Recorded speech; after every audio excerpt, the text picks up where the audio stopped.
سلام كمي صنحو كبرات تخطاتلته نلوم عرب مشات 28 حدار 2025 زتدالو حدش زيناتات حيزالكم قريب اللهو مكتتالكم يعدم فلما كندبتاتو بريزيدنت أمريكا دونالد ترامب كابسال سي عالم زمصو ناب أمريكا كأتو كم زيكونو كم زغلصن فرنسا وتهدرات تعلمن أغلغلوتن كتأتاتو مخانا كم زغلصتن بريزيدنت جنرال تادسو ورده بزعبا مدلا وقع لو مزهبا مجلس زملكاتن أما دبر تعلم إيرترا سواقنا كم استخايدن بينيام جرماي كاب إنتر ماتش وسيو ناب NCN سايكلينج مسبارو كم استحبرن نا إيرتران تجرين أسلام صمدو مقبارمن زبلون كال إنزحبر زرزر زيناتات حيزنا لكم قريبنا لنا نشانلنا سابسكرايب بمقبار كسامو دعتا تكاتلونا بخبرنا عدمكم ترامب كابسال سي عالم زمصو سدتنياتات أمريكا كم زي آتو أويجو بريزيدنت أمريكا دونالد ترامب كاب كلن هاجرا سالسي عالم زمصو سدتنياتات ناب أمريكا كآتو كم زي كونو حبيرو أمريكا أبات حزا سدتنياتات نصنحا بوليسي مليسو كم زغدو استحبره دونالد ترامب نتوسانه زوسده بسنكتا أبتا هاجر زرأ زلو تدغاغام غبنات مخانو ونغليصلو دونالد ترامب أبت تروس سوشال ستابهاله محبراو ገጻውታ بزرغحو صحف أمريكا أب غبنات ناس أخذ كون تخوينا كابسال ساي عالم زمصو سدتنياتات كعقتو طراي كم زلوام زحبره خوينو اتو كنتات بسنك بايدن ناب زخفأ درجة كم زبصحون حبيرولو اتو بريزيدنت سالسي عالم كبلن كلو انتاي مالتو مخانو كانت زي تغلصن ناي افريقا مالتو مخانو بزحات زاربلو خوينو خمزلون ناي دوب أمريكا هاجراتون أكل ناي تخلكال بوليسي كخانا كم زخلاي نغرالو أب أمريكا كأتو زخل بقع سب كخون كم زقبع زغلص ات بريزيدنت بتوسخون اتوم ناب أمريكا زاتون نأمريكا زفكرو كخونو كم زلوم قاليصو الله مس معراباو سلطانه زيسانه زخون يخون سب كاب أمريكا كترز مخانو كم زقبع زغلص دونالد ترامب نصتاو حدغا وي مس معراباو سلطانه زي قادو وصاتنيا زيغا كترز يكبل مزرابون تحبيرو الله أما جمرتا ناي زعمت ترامب نزيغاتات 12 هاجرات فيزا كم زأجد نزيغاتات كالوت 7 هاجرات دما اجدا كم زغبر افليطو منبار زغلص كوينو ناب أمريكا اب زغبر غعزو كلتا غدباتون اتاتاتي خمزلو يتقاس فرنسا وتهدروا تعلمن أغلغلوتن كتتأتاتو مخانا فليطا فرنسا كابت كاب روسيا كمصا زخل متقعتن مدحان وتهدروا أغلغلوت كتتأتاتو مخانا مفلاطا تغليصو فرنسا مس روسيا ግጭት ከጋጠም አብስገሉ ዘሎ እዋን ነቲ ወተሃደራዊ አገልግሎት ዳግማይ ከተታተው መውሰና ክትገልጽን ከላ ናይታ ሀገር ናይ መከላኸል ዓቅምነ ምዕባይ ስጉምቲ ክውሰድ ግድን ኮይኑ ከም ዘሎ ገሊጻላ እቲ ወተሃደራዊ ተዓሊመን አገልግሎትን ንደቂ ተባዕትዮን ደቂ ኣንስትዮን ዝምልከት ኮይኑ ን10 ኣዋርሕ በወላንታ ዝግበር ክኸውን ምዃኑ እውን ተገሊጹሎ ፕሬዝዳንት ኢማኑኤል ማክሮን ኣብ ደቡብ ምብራቕ ፈረንሳ ዝርከብ ወተሃደራዊ ማዕስከር ነቲ ውጥን ኣብ ዘፋለጠሉ እዋን ሓደጋ ከይፈጠረት እንኳ መንገዲ ምድላው ጥራይ ምዃኑ ገሊጹሎ እቲ ሓድሽ ሃገራዊ አገልግሎት ድሕሪ ሒደት ኣዋርሕ ክጅመር ምዃኑን ተሳተፍቲ ብውሕዱ ኣብ ወርሒ 800 ዩሮ ክኸፈሉ ምዃኖምን እቲ ሓበሬታ ወሲኹ ረዲኡሎ ፕሬዝዳንት ማክሮን ኩናት ክህሉ ከም ዝኽእል ብምግላጽ ኩሉ እርግጽ ከም ዘይኮነን እቲ ወተሃደራዊ ሓይሊ መንእሰይ ምዝጽንበርዎ ረብሓ ከም ዝህልዎ ወሲኹ ብምግላጽ ኩሉ መንእሰይ ናይቲ ሃገር ክዳሎ ገሊጹ ኣሎ ኣብቲ ወተሃደራዊ ወፍሪ ዝሳተፍ በዝሒ ኣብዚ መጽእ ዓመት 3000 ክበጽሕ እኳ እንተኾነ ኣብ 2035 ገን ናብ 50000 ከዓቢ ትጽቢት ከም ዝግበርዎን እቲ ፕሬዝዳንት ምግላጹ ክሕበርን ከሎ ፈረንሳ ኣብዚ እዋን እዚ ኣስታት 200,000 ንጥፋት ወተሃደራትን ተወሰኽቲ 47,000 ዕቁር ሰራዊት ከም ዘለዋ እውን ይግለጽ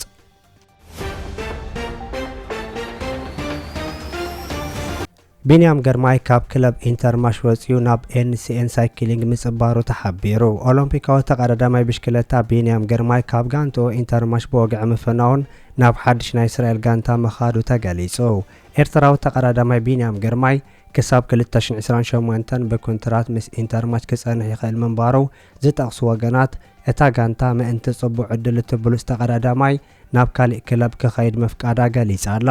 ጋንታ ኢንተር ማች ምስ ክለብ ሎቶ ክትሕወስ ምዃናውን ዝተገለጸ ክኸውን ከሎ ተዓዋቲ ቀጠልያ ማልያ ዙር ፈረንሳ ቢንያም ገርማይ ናብ ካልእ ክለብ ክብል ዓብ ምኽንያት ምዃኑ እውን ጸብጻባት ይገልጹ። ቢንያም ግርማይ ካብታ 4 ዓመትን መንፈቕን ዝተጻወተላ ዓበይቲ ዓወት ዝተጎናጸፈላ ቤልጅማዊት ጋንታ ኢንተርማች ብወግዒ ከም ዝተፋነወ እታ ጋንታ ኣመሮ ሓበሬታ ድሕሪ ምፍላጣ ኣብ ብዙሕ ደጋፊ ናይ ተቐዳዳማይ ስምዒት ምፍጣሩ እውን ይሕበር። ቢንያም ግርማይን ጋንቱ ኢንተርማችን ኣብ ዝሓለፈ 4 ዓመታት 12 ናይ መድረኽ ዓወት ምምዝጋቦምን ልዕሊ 40 ግዜ ከዓ ናብ ፖድዮም ምድያቦምን ይንገር።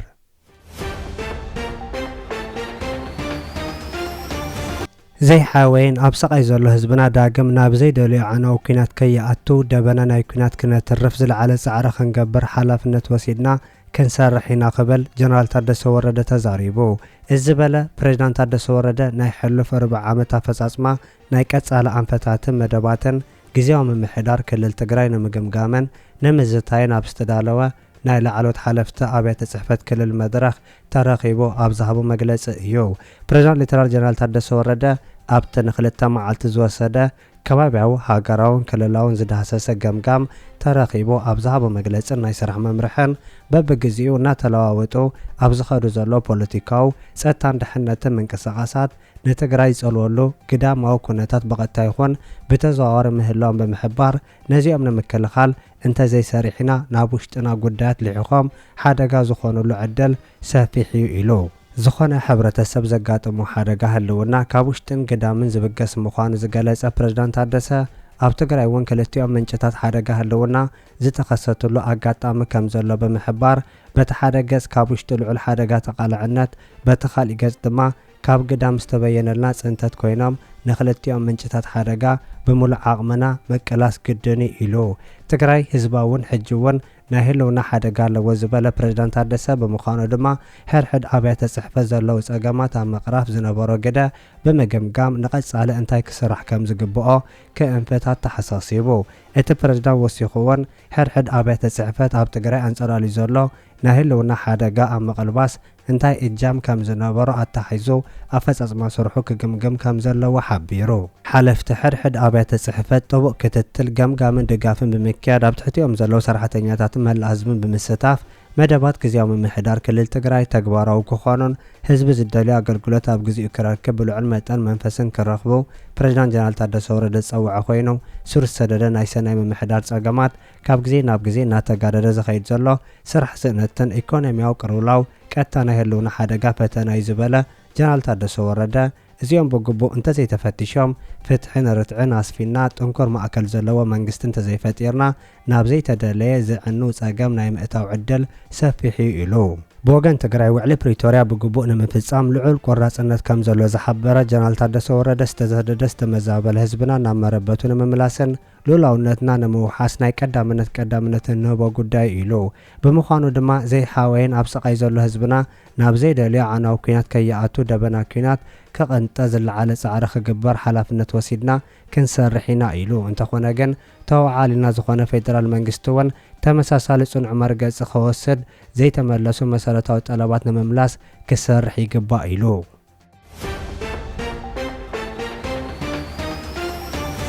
ኣብ መደበርቲ ዓሊም ኤርትራ ሳዋ ቀነ ተኻይዱ ብሃገራዊ ሕብረት ኤርትራ መንእሰያትን ተምሃሮን ሳዋን ላዕለዎት ትካላት ትምህርቲ ምስ ቤት ትምህርቲ ዋርሳ ይከኣሉ ብምትሕብባር ኣብ መደበርቲ ዓሊም ሳዋ ቀነ መካየዱ ተሓቢሩ።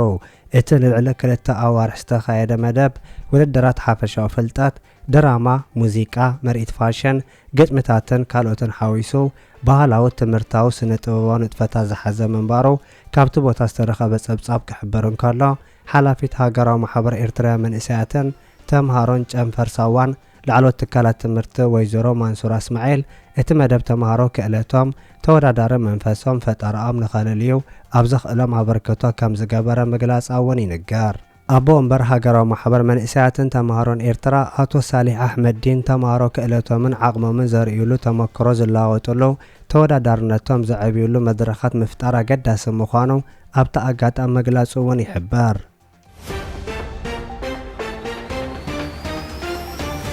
ናይ ኤርትራን ትግራይን ኣስላም ጽምዶ ምግባሮም ተሓቢሩ ናይ ኤርትራን ትግራይን ኣመንቲ እስልምና ኣብ ኣጋጣሚ መረብ ሰጊሮም ኣብ በዓል ሼኽ ሙሳ ዚያራ ብሓደ ምውዓሎም ተሓቢሩ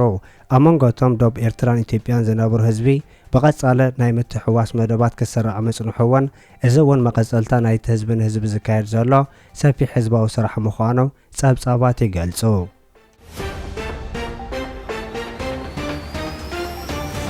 ኢትዮጵያ ናይ ኤርትራ ሉዓላውነት ክትውስን ኣካታዓ ምዃኑ ተገሊጹ። ኢትዮጵያ ኣብ ልዕሊ ኤርትራ ክትካየድ ጽንሒ ጸቕጢ ኣካታዓ ኮይኑ ከም ዘሎ ተሓቢሩ። ኣብ ዝሓለፈ 2 ዓመታት ኢትዮጵያ ዘለዓለቶ መሰል ዋንነትን ተጠቃምነት ኣፍ ደገ ባሕሪ ኣብ ጎረቤት ሃገራት ስጋኣት ፈጢሩ ምጽንሑ እውን ዝፍለጥ ኮይኑ ብላዕሎት መራሕትን መንግስታዊ ይኹን ሰልፊ ብልጽግና ጽግዕ ዝሓዛ ማዕከናት ዜና ዝወሃብ ዘሎ መግለጽታት ብፍላይ ኣብ ልዕሊ ኤርትራውያን ሓያል ቁጥዕ ፈጢሩ ከም ዘሎ ይዝግለጽ። ብወገን ኤርትራ ክወሃብ ጸንሐ ወግዓዊ ግብረ መልስታት መግለጽታት ኢትዮጵያ ታሪክ ኣዛቢዑ ሉዓላውነትን ናጽነትን ኤርትራ ዝዳፈር ተኽታኹ ምዃኑ እውን ዝገልጹ ኮይኖም እቲ ሉዓላውነት ዝዳፈር መግለጽታት ዘይሓላፍነታዊ ምዃኑ ክግለጽ ምጽንሑ እውን ይንገር። ላዕሎት መራሕቲ ኢትዮጵያ ብፍላይ ካብ ዝሓለፈ 2 ዓመታት ሒዞም ክህቦ ጸንሑ መግለጽታት እቲ ኢትዮጵያ ብዘይ ኣፍ ደገ ባሕሪ ዘተረፈ ሉዓላውነት ኤርትራ ዝሃበቶ ኣፍልጦ ብመሰጋገሪ መንግስቲ ተወሰነ ምዃኑ ክእረም ከም ዘለዎ ዝእምት ምዃኑ እውን ዝጥቀስ ኮይኑ እቲ ጉዳይ ኣዘራራቢ ኮይኑ ይቕጽል ከም ዘሎ ምንጭታት ይነግሩ።